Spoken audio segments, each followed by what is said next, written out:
So we have some pretty encouraging news here regarding the 2018 midterm elections. While Nate Silver and pollsters are predicting a Democratic victory, smart money is betting on a Republican win in 2018 in the House of Representatives. This is an article from USA Today from October 28th, 2018. Link to the article is in the description below. Smart money is on Republicans keeping control of the House, betting site Odds Say. Think a blue wave is coming in the midterm election that will sweep out Republicans and usher in a democratically controlled Congress?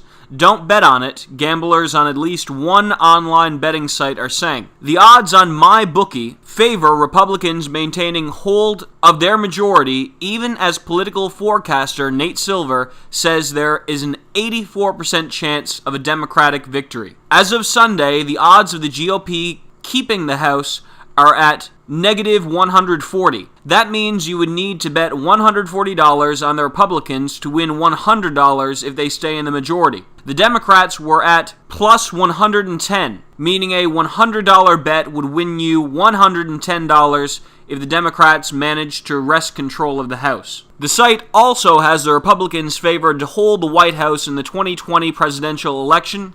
The GOP is at negative 170 in that race, compared to plus 130 for the Democrats. Personally, I'm slightly bearish on GOP chances in the House of Representatives. I think that they will keep the Senate, but I think that history is truly in the Democrats' favor in this midterm election, given that the party which opposes the president almost always wins the midterm election. However, I by no means think that this is a foregone conclusion, and I still think that there is about a 40% chance that the Republicans keep the House. As you know, the Democrats have gone totally insane and are effectively doing what the Republicans have tried and failed to do since Donald Trump announced his candidacy. The GOP is now unquestionably the party of stability and sanity. The Democrats look like a pack of Jacobin radicals who would guillotine Mitch McConnell in a second if they got the chance,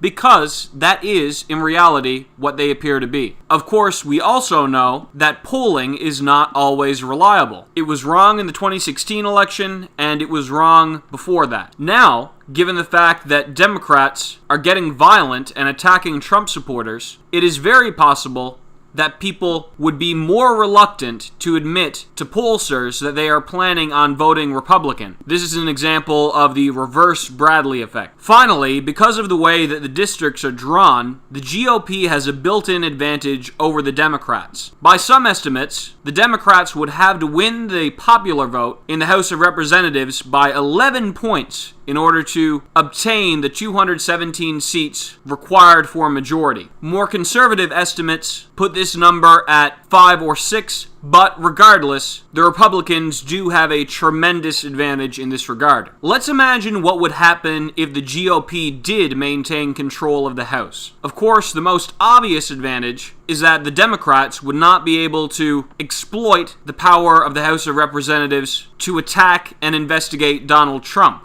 They would not be able to totally obstruct his legislative agenda, and we might be able to get some very good legislation passed. However, even more damaging to the Democrats would be the ensuing civil war in the Democratic Party if they lose the House of Representatives.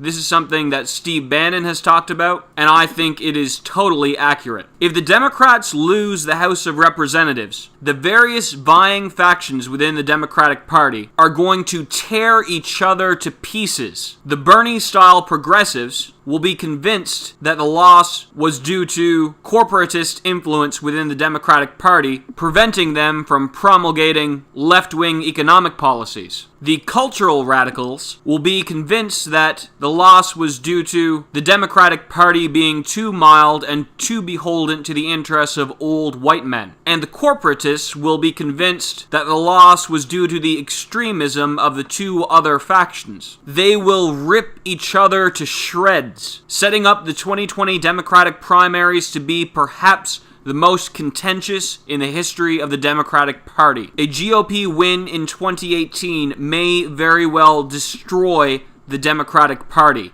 it will be even worse than 2016. If the GOP wins the House of Representatives 6 days from now, prepare for one of the greatest shit shows in American political history.